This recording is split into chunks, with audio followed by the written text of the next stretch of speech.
ਸਾਹਿਬ ਖਾਲੀ ਪਤੀਲੇ ਨਾਲ ਕੀ ਕਰਨ ਲੱਗੇ ਜੀ? ਖਾਲੀ ਪਤੀਲੇ ਦੇ ਵਿੱਚ ਜਨਾਬ ਤੁਹਾਨੂੰ ਚਾਵਲ ਬੋਇਲ ਕਰਨ ਦਾ ਤਰੀਕਾਕਾਰ ਸਮਝਾਉਣ ਲੱਗਾ। ਬੋਇਲ ਚਾਵਲ ਤੁਸੀਂ ਬੜੇ ਤਰੀਕੇ ਦੇ ਨਾਲ ਕੀਤੇ ਹੋਣੇ ਨੇ, ਕਦੀ ਉਹਦੀ ਪਿੱਚ ਕੱਢਦੇ ਹੋ, ਕਦੀ ਵੱਧ ਕਰਦੇ ਹੋ, ਕਦੀ ਇਹ ਕਦੀ ਉਹ, ਤੇ ਮੈਂ ਤੁਹਾਨੂੰ ਬੜਾ ਈਜ਼ੀਐਸਟ ਵੇ ਦੱਸਣਾ। ਤੁਹਾਡੇ ਅਗਰ 5 ਕਿਲੋ ਚਾਵਲ ਨੇ ਤੇ 5 ਲੀਟਰ ਹੀ ਤੁਸੀਂ ਜਿਹੜਾ ਨਾਲ ਚ ਪਾਣੀ ਪਾਣਾ ਹੈ, ਜਾਂ 5 ਕਿਲੋ ਕਰ ਲਓ ਤੁਸੀਂ, ਠੀਕ ਹੈ ਜੀ। 5 ਕਿਲੋ ਚਾਵਲ ਮੈਂ ਭਿਓਤੇ ਨੇ, ਉਹਨਾਂ ਨੂੰ ਤਕਰੀਬਨ ਅੱਧਾ ਘੰਟਾ ਭਿੱਜਿਆ ਰਹਿਣ ਦੇਣਾ। ਉਸ ਤੋਂ ਬਾਅਦ ਇਹ ਜਿਹੜਾ ਵੇ ਨਾ ਤੁਸੀਂ ਨਮਕ ਉਹਦੇ ਚ ਕਿੰਨਾ ਪਾਣਾ ਹੈ, ਨਮਕ ਜਿਹੜਾ ਵੇ ਤੁਸੀਂ 5 ਕਿਲੋ ਦੇ ਵਿੱਚ ਤਕਰੀਬਨ ਜਿਹੜਾ ਵੇ ਨਾ 8 ਚਮਚੇ ਜਿਹੜਾ ਨਾ ਨਮਕ ਦੇ ਪਾਣੇ ਨੇ।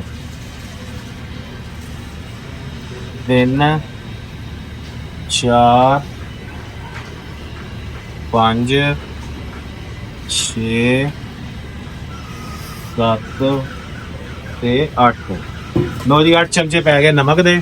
ਹੁਣ ਥੋੜਾ ਜਿਹਾ ਇਹਦੇ ਚ ਆਇਲ ਪਾਵਾਂਗੇ, ਫਿਰ ਚਾਵਲ ਪਾ ਕੇ ਤੇ ਇਹਨੂੰ ਦਮ ਲਾ ਦੇਵਾਂਗੇ। ਜੀ ਸ਼ੈਫ ਸਾਹਿਬ।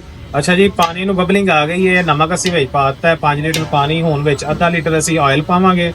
ਪਾਓ ਜੀ ਅੱਧਾ ਲੀਟਰ ਆਇਲ। ਬਸ ਵੇਖ ਲੈਣਾ ਅੱਧਾ ਲੀਟਰ ਹੋ ਗਿਆ। ਥੋੜਾ ਜਿਹਾ ਹੋਰ ਪਾਓ, ਬਸ ਬਸ ਬਸ। ਤੇ ਨਾਲ ਹੀ ਅਸੀਂ ਚਾਵਲ ਪਾ ਦੇਵਾਂਗੇ। ਚਾਵਲਾਂ ਨੂੰ ਤਕਰੀਬਨ ਅੱਧਾ ਘੰਟਾ ਭਿਓ ਕੇ ਰੱਖਣਾ।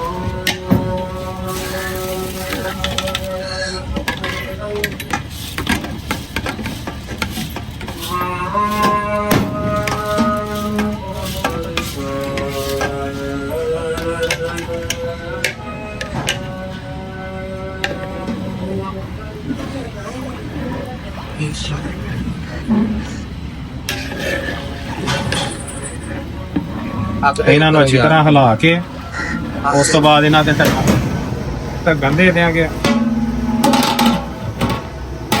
5 ਮਿੰਟ ਬਾਅਦ ਖੋਲ ਕੇ ਤੇ ਫਿਰ ਇਹਨੂੰ ਦੁਬਾਰਾ ਹਿਲਾ ਕੇ ਤੇ ਇਹਨੂੰ ਦਮ ਲਾ ਦਿਆਂਗੇ। ਬਸ ਜੀ ਇਹ ਇਹਨੂੰ ਖੋਲ੍ਹਨੇ ਆ, ਪਾਣੀ ਨੂੰ ਅੱਛੀ ਤਰ੍ਹਾਂ ਬਬਲਿੰਗ ਆ ਜਾਏਗੀ।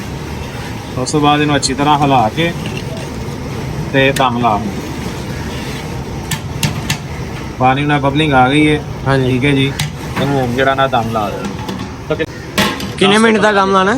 10 ਤੋਂ 15 ਮਿੰਟ ਦਾ ਦਮ ਲਾਵਾਂਗੇ। ਉਸ ਤੋਂ ਬਾਅਦ ਸਾਡਾ ਚਾਵਲ ਤਿਆਰ ਹੋ ਜਾਏਗਾ। ਠੀਕ ਸਾਹਿਬ ਜੀ ਜਨਾਬ, ਤਕਰੀਬਨ 15 ਮਿੰਟ ਹੋ ਗਏ ਨੇ ਦਮ ਲੱਗਿਆ।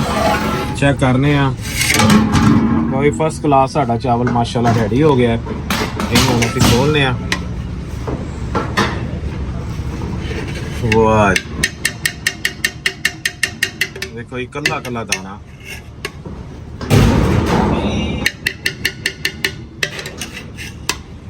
ਇਸ ਤਰ੍ਹਾਂ ਇਹਦੇ ਵਿੱਚ ਨਾ ਤੇ ਤੁਹਾਨੂੰ ਪਿੱਛ ਲਾਉਣ ਦੀ ਜ਼ਰੂਰਤ ਹੈ, ਨਾ ਹੀ ਤੁਹਾਨੂੰ ਜਿਹੜਾ ਨਾ ਕੋਈ ਹੋਰ ਇਹਦੇ ਤੇ ਅੰਤਰ ਮੰਤਰ ਪੜਨ ਦੀ ਜ਼ਰੂਰਤ ਹੈ। ਇਸ ਤਰ੍ਹਾਂ ਤੁਸੀਂ ਬੜੇ ਆਰਾਮ ਦੇ ਨਾਲ ਆਪਣੇ ਚਾਵਲ ਜਿਹੜਾ ਨਾ ਉਹ ਬੋਇਲ ਕਰ ਸਕਦੇ ਹੋ। ਈਜ਼ੀਐਸਟ ਵੇ ਜਿਹੜਾ ਬਿਨਾਂ ਚਾਵਲਾਂ ਨੂੰ ਬੋਇਲ ਕਰਨ ਦਾ ਹੈ।